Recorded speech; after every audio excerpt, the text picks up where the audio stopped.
What is going on, everybody, and welcome back to episode number 53 of our Pittsburgh Pirates franchise here on MLB The Show 21. We are diving into the postseason here. Pittsburgh is officially in the postseason as we are in the wild card. If you guys did miss the last couple videos, be sure to check those ones out. Episode 52 was an absolute banger. If you guys do enjoy today's video, be sure to leave a like, comment down below, and subscribe for more amazing content, because only you can make a difference for today's channel, so your support is greatly appreciated. And with that being said, guys, you are taking a look right in front of you at this postseason bracket. Right in front of you, you have the Pittsburgh Pirates versus the San Diego Padres on the right side of this National League into the World Series. These teams looking to compete for that glory. The Pirates, our franchise, looking there. Winner of the wild card will go on to face the Los Angeles Dodgers in the NLDS. Over in the NLDS on the other side, the Cubbies will be taking on the Mets. So maybe another NL Central rivalry. There is a lot of things at stakes. And on the left side of the bracket, in the wild card, they are going to also be playing is the Cleveland Indians and the Oakland Athletics. Winner of that one will go on to face the New York Yankees. And then the Minnesota Twins found themselves in a chance to be in the postseason. Very surprising from me personally. Did not really expect these teams to be the teams that were in our postseason, but a lot of different things, a wild turn of events. In this video, we are not actually going to be officially playing the game. I know you guys have been waiting for a while to get your hands on that game, the wild card against San Diego. Who is going to be on the mound? We will break all of it down, but this video is going to be about the regular season accolades, a lot of things. I just wanted to kind of wrap up the regular season, talk about a lot of the player stats, how these guys performed, what we thought about them. This might be a little bit of a longer video, but we're really going to take our time and kind of break down things and get into some of the awards. We're not going to go too crazy with all the awards. We're not going to go into the Silver Sluggers and the Gold Gloves and things like that, but we're definitely going to be diving into the big ones, the MVPs, the Cy Youngs, the Rookie of the Years, the Hank Aaron's, Gold Gloves from players, because we do have someone, no spoilers, but we do have a Pirate that did get his hands on a Gold Glove. Very exciting to see that. And like I said before, most of the players, we're going to be breaking them down. And if I do miss anybody, some of you guys' favorite players, I do apologize, but there is just so much that we can only fit into one video, and we got to make that happen with some magic. So with that being said, guys, let's get right into some of these awards from this 2021 season in our franchise.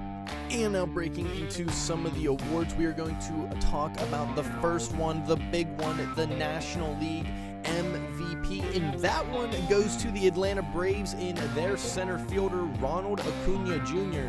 He hit a .330 average with 52 home runs on 140 RBIs. Like I said, we're not going to really go dive into some of these guys' particular stats and like players like Jacob deGrom, who did an amazing season, 264 strikeouts with a 2.59 ERA. That is insane. Juan Soto was in third place, but I'm not going to break into these guys' whip, and we're not going to get into their WAR or anything like that, or their OPS really, because what's shown in front of us is the best chance for us to just kind of run through these very quickly, because this is a Pirates franchise. But with that being said, we are going to be talking about the AL MVP now, and that one a little bit surprising, and you guys are going to kind of get caught up on where some of these players are. Like I said, I'm going to try to slowly break things into you guys. I'll do my best to explain down in the comments below. If you guys have any questions, I will do my best. If I didn't miss something that you wanted to know, that's kind of what this video is about. Nelson Cruz was the MVP. He hit .271 with 48 home runs. MLB The Show loves to see the home runs. You hit more home runs, you're going to win the MVP. It's just that simple. Same with RBIs. I mean, the guy did match 142 RBIs, so a great season from Nelly Cruz. And believe it or not, you see there, he actually does play a decent bit of right field. I checked out their lineups and stuff, and they do play him in right field, so he's not just a DH. That team has a lot of guys like JD Martinez, so they kind of opted to go with the 40-year-old over JD. I don't know, questionable for me. But with that being said, guys, now let's go talk about the Cy Young. And Cy Young Award winners, you've seen him in the MVP, so why not be the Cy Young guy? Jacob deGrom, 18-4 with a 2.59 ERA with 264 strikeouts. An absolute insane season for Jacob deGrom. And then following him, in my personal opinion, Clayton Kershaw. This is an amazing season. A 2.17 ERA, 207 strikeouts, and a 22-5 record. Meanwhile, Noah Syndergaard did finish in third place, going 19-4 with a 3 ERA over 181 strikeouts. Very good from the National League side. Now looking at the American League, Corey Kluber, 17-4 with a 3.8 ERA on 195 strikeouts. This one to me is where things get a little bit bonkers with the win-to-loss ratio for these guys. Chris Sale, Garrett Cole, those guys did really good. Garrett Cole was 16-2 with a 2.56 and 167 strikeouts. Meanwhile, Sale striking out 257 batters, hovering at a 3.39 ERA. You got to kind of look at the whips, in my personal opinion. From what I'm seeing, I think I would give it over to Chris Sale, because to me, the wins to losses don't really matter. Corey Kluber's 17-4 because he's on the Bronx Bombers, where Sale, there's a lot where offense might have been a little bit struggling, because in my opinion, in this franchise, Boston's offense is not nearly as good as what the Yankees got. So that being said, let's move into some of the miscellaneous awards. And Pittsburgh with a little more to celebrate about other than being in the postseason, and that is having some guys on the accolade boards, and that is Rookie of the Year. Diego Flores, the rookie sensation in that rookie year, is going to be good enough to be crowned the Rookie of the Year in the 2021 season. Flores was rather good in 85 games. This was someone that honestly I didn't know what to expect from him. He was a guy that we signed in free agency. We made some moves to kind of allow Diego Flores and Ryan O'Hearn to be this platoon mesh of a first baseman, while we shipped Colin Moran over to the Cleveland Indians in that big blockbuster trade at the deadline. And Flores really kind of opened the floodgates at that point. He was hitting well in his bench at-bats. We wanted to give him those reps. He's only 24 years old, nasty lefty. We've talked about him all season long. A 798 OPS, that is okay. I would like to see this guy walk a little bit more. Obviously, we've played a lot of games. An on-base percentage at a 330, that's good. I want to see the average up to a 247. If this guy could be a 270 hitter, I'm thinking a 270, 30 home run guy potentially in the future in Diego Flores, hopefully. Maybe I'm pushing his ceiling a little bit too much, but it seems like he mashes the baseball. He's had some very clutch moments. He is hopefully going to perform well for us in the postseason, and maybe even continue that Rookie of the Year stretch coming down the line. And another friendly face does join that board in Pittsburgh. That is going to be Gold Glover, now named Gold Glover. Took this one right out from under Nolan Arenado for his third straight year. So Brian Hayes with a 981 fielding percentage. We've seen him make some absolutely phenomenal plays. Over 234 assists over there with 75 putouts. Very, very solid season. We're going to jump into his actual stats here in a bit, but Brian Hayes has been absolutely phenomenal. Really wanted to point it out that he ended up being a Gold Glove, so that defense is paying off, and young Hayes is looking to keep things going, as we said, in the postseason. The guy that has pretty much been the catalyst of this team. Very good to see. So that one is going to belong into Brian Hayes' cupboard now. He can put it on his shelf and hang that one high. And now going away from the awards of the regular season, now let's talk about some of the players. Well, let's talk about all of the players from this Pittsburgh Pirates team, how they did, how we think they did. Big things to talk about. Kevin Newman was a guy that I really didn't know what to expect. This was a guy that had a rough 2020. A lot of people had a rough 2020. That was a weird year. So now Kevin Newman, he definitely jumped. He's seen a lot of hits, 171 hits. That led the team as well, I do believe, if I remember correctly. An OPS at a 717. I would like to see that higher. He didn't really have a lot of extra pop with that, and I would love to see that slugging jump a little more. 11 home runs. Kevin Newman, definitely probably not that guy, but this is a great thing to see. I would like to see the average jump to maybe a 300 and see that back in 2019 if he can carry that over with some more at-bats and some extra games. Hopefully Kevin Newman can be a guy of the future for us, as it's looking he's kind of forcing himself to be.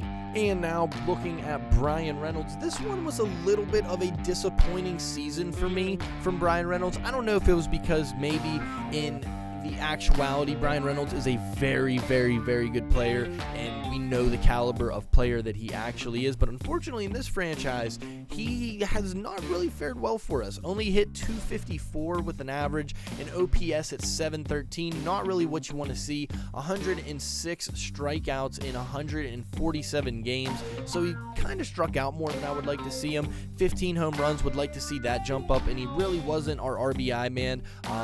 Despite him kind of being the number 2 hitter and Kevin Newman getting on a lot, he didn't really do too much, but not knocking him. He's still going to definitely be developing with us in our organization. I see the ceiling with him. I want to make him a very good player with the Pirates. It's just the matter of fact of him performing in the quick sims, in those quick managed games that we do.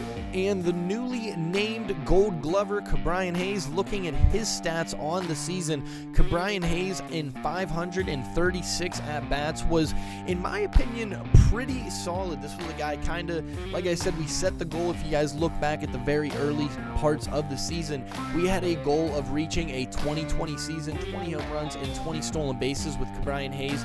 He ended up hitting 15 home runs on 15 stolen bases, so definitely was on pace. If he would have had 162 games, maybe he would have been a little bit closer. I want to see more, though. I want to see that average jump up again. I think he can be a good hitter. Maybe it's a little more pop that we need. I don't know. He did pretty good in my opinion. This is definitely a guy that is the future of the organization. Defense is absolutely sickening. We're going to get a little more into their actual attribute lists in a second, but that's for another video. Once we get through, I want to kind of break down these guys' contracts, but that is not what we are going to talk about right now. Now we are going to move into one of the bigger bats on our team. And that big bat is the man himself, the Framel Reyes on this season. He only ended up playing 115 games between two teams, between us and the Cleveland Indians. 415 at-bats. He had 98 hits. Out of those 98 hits, however, he hit 21 of them over the wall, counting the 10 doubles that he hit. That is good for 33 extra base hits. Very, very good out of 98 hits. So Framel Reyes was definitely a guy, like I said, we kind of put him in a situation. I don't think that he is a true outfielder for us, but he did not do bad at all. He has actually shown us a couple good glimpses of maybe potentially being a left fielder. I do see him more or less at first base, but there's too much congestion. But this is definitely a guy that I want to be a part of our team. Hopefully he can keep on hitting the power and really utilizing that. I want to see Framel Reyes be a monster for us in Pittsburgh. How do you like your coffee? We like it hot, and Gregory Polanco was pretty much hot all season long. It seemed like the Polanco that everybody wanted him to be finally really came to form in this 2021 season, his age 29 season. He did hit 33 home runs over the wall, hit 89 RBIs, only struck out 99 times, which for Polanco, this is a guy that strikes out a good portion of his at-bats, if I'm going to be honest. You see in 157 at-bats, he struck out 65 times, so that went way down. A slugging over 500, an OPS at an 826. So really good numbers from a guy that you weren't really expecting too much from, and this was definitely one of the key turning points on our season, was when Polanco at the end of the season kind of kept pushing to give us that postseason push. 33 home runs. This is a career high in nearly all of his boards. I mean, great to see out of Gregory Polanco. How long is he going to hang along for us? As no, that contract's up. We mentioned it before. We ended up not shipping him because there was really no value, and the only value in him was how well he was performing. So Polanco definitely a postseason to prove. We will have to see. And this one was definitely a great acquisition at the beginning of the season, and that one was the Pittsburgh kid, now turned Pittsburgh veteran, Neil Walker. Pretty much played everywhere for us as well. A guy that came into this organization, like you guys know, a catcher, and then turned to second base and formed into a first baseman for us a little bit. I do think he played 1 or 2 games at third base, definitely put him in a couple times in left and right field. So Neil Walker definitely got all of his money's worth for us. He was playing absolutely extraordinary, pretty much a career season in every single number. Despite maybe batting average, a career year in home runs with 25, did have an 836 OPS. He really kind of just was the veteran leader of this team that we needed him to be, and he outperformed everybody in many categories, especially for his age. This is a guy that we can happily say is probably going to end up retiring after this year and hopefully be a key staple for us in a very good season and franchise to come. And my Murphy, what a surprise out of John Ryan Murphy. This was a guy that got himself forced into a big role in a big time for the Pirates, and did he play how we needed him to play? Jacob Stallings went down for the rest of the season. By the way, you guys are not going to end up seeing Jacob Stallings' stats. We ended up missing the screenshot on him because he was on the injured list, so his stats are going to be in the video whenever we talk about the acquisitions, on who we sign, who we bring to the team, the off-season moves. That video is going to be coming after the postseason, so that is going to be something that we are going to be talking about. Like we said here, John Ryan Murphy, a 236 average, a 693 OPS, the guy that pretty much turned into the starter of Pittsburgh in a big role for him. Williams Contreras also was a backstop as well. Didn't get as many games, but in 87 games, John Ryan Murphy, not a bad season for a guy that was starting off in AAA and pretty much wasn't really expected to get many reps in the major leagues. And a small sample size, but William Contreras, the brother of Wilson Contreras on the Cubbies, in 47 at-bats in 20 games. He put up a 234 average on a 668 OPS. Not really too much to really be talking about. Guy that we're going to be bringing back. Probably still needs some minor league at-bats, but again, we wanted him from Atlanta. We ended up getting him. Decent trade from there, and hoping he can be a nice developing bat in our system. And our super utility man, Adam Frazier. Frazier played 81 games for us in 269 at-bats, and he was another guy that was kind of surprising. Hit that solid, weird 10 home run number that he does a lot in his career, a 710 OPS, pretty much the consistent Adam Frazier that he has been. One thing that we do love about him, he can play everywhere. Put him at second, third, shortstop, left, center, right. It does not matter. The guy can play all across the outfield, the infield, you name it. So definitely a guy that we like to have. Didn't really get the starting role that he does normally, but Adam Frazier definitely was a great utility player to have on the team. And now the hero, the man that put himself in this spot, the AAA All-Star, the man that came from Kansas City, put the Pirates in a Game 163 victory in Milwaukee. That is Ryan O'Hearn, number 66, the first baseman. This is another guy side by side by Diego Flores. Has a 1,000 OPS in 46 games and 93 at-bats. In those 93 at-bats, he composed 23 hits, where nearly half of his hits were over the wall.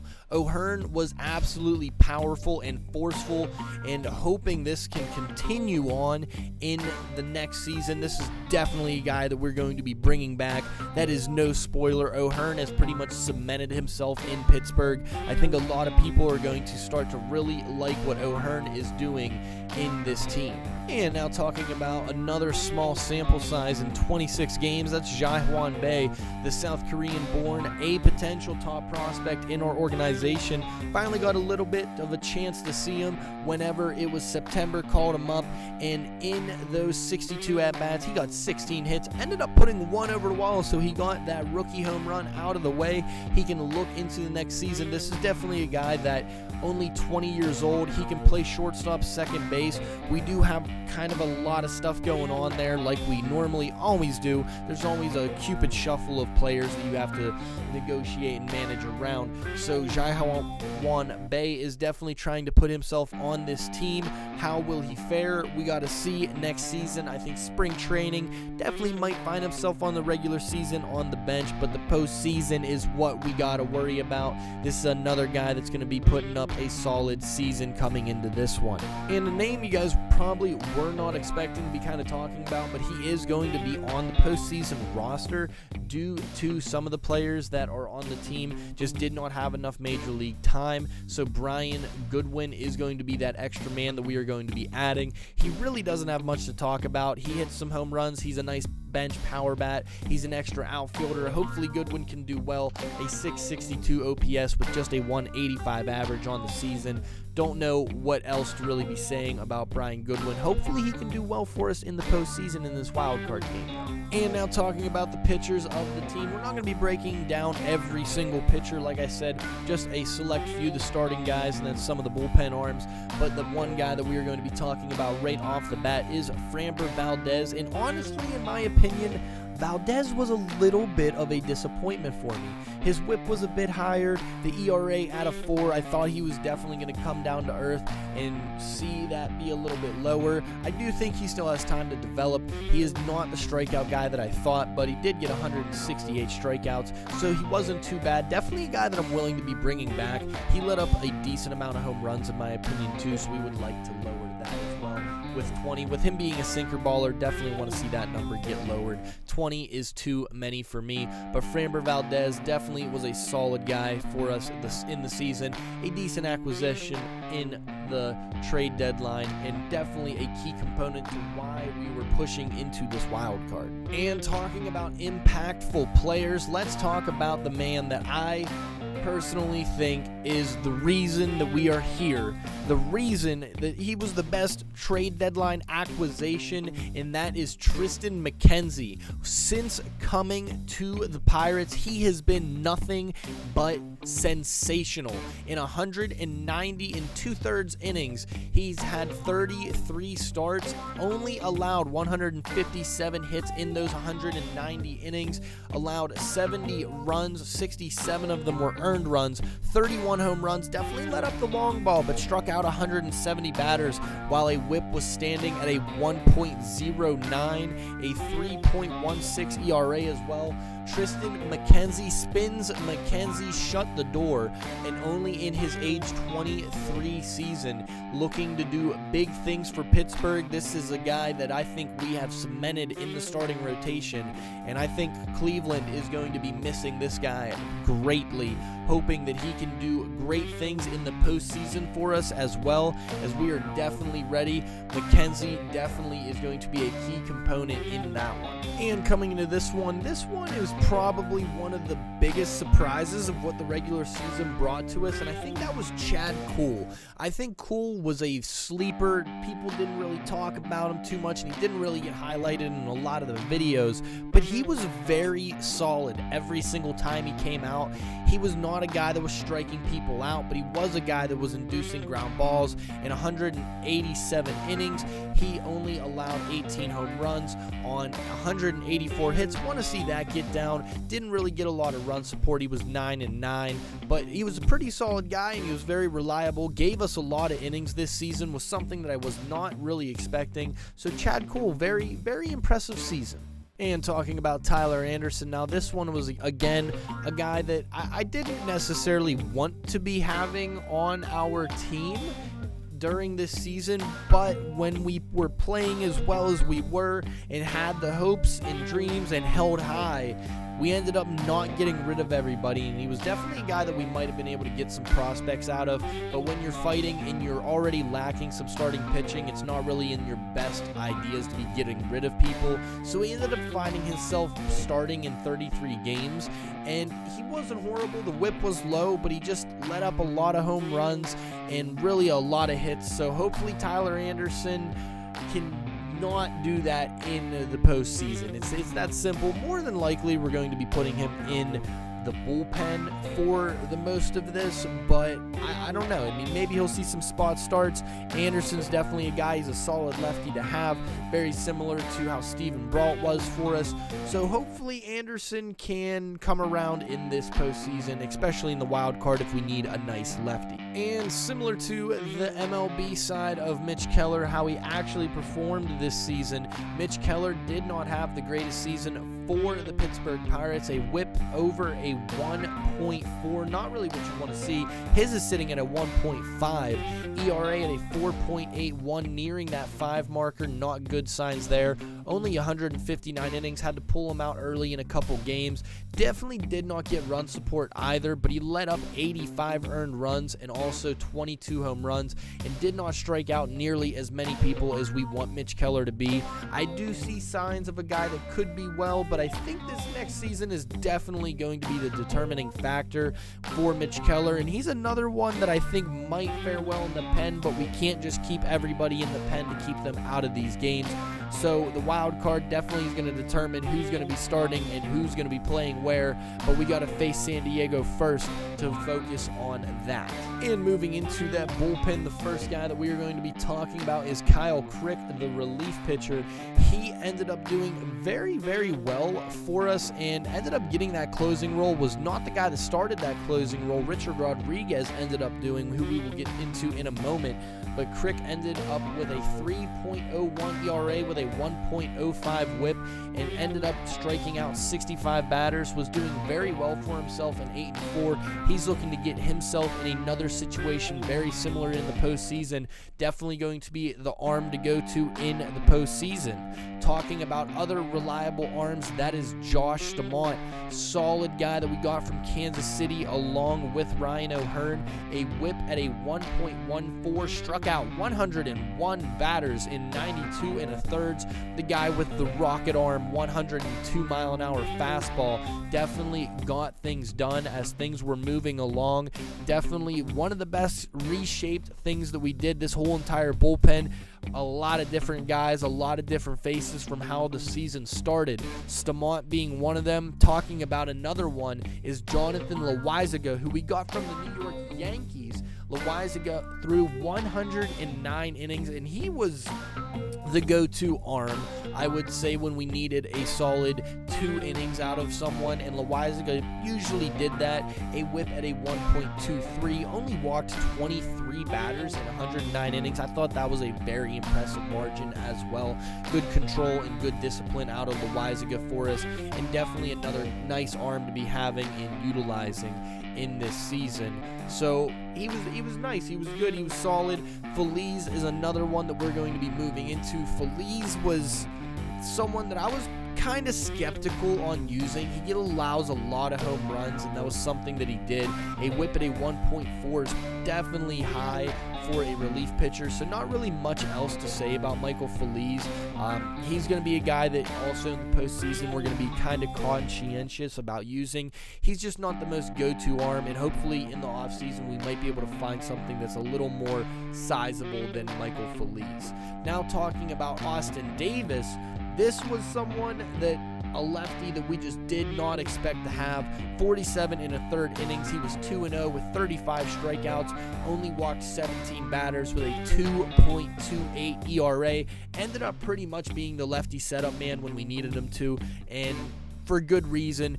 Never really allowed any problems. Every single time he was in there, he was super solid, and pretty much another great reason why we are in the position that we are. Talking about Chris Stratton, another guy that was pretty much just a long-term reliever, 4.79 ERA with a whip at a 1.44, similar to Feliz, just not really the most reliable arm out there, but definitely somebody that was eating innings for us and getting out of those longer games, allowing the bullpen and some of those other arms to take some breaks. So that was pretty much Chris Stratton's role in most of this. Now, taking a look at the last guy that is going to be talked about for this video, that is Richard Rodriguez, former closer, now moved to setup guy. I know it says that he is a closer in this one. We ended up not actually moving his position to that, but he had a rough start into the season, ended up losing that role, and then after moving him into the bullpen and slotting him as a middle reliever / setup guy, he ended up settling back down. Only walked 16 batters in 65 and a third innings. Struck out 63, was pretty consistent. That's almost a strikeout an inning.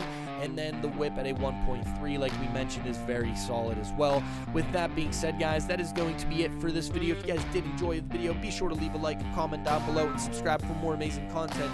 Thank you guys so much for watching, and I'll see you all in the next one. Bye-bye.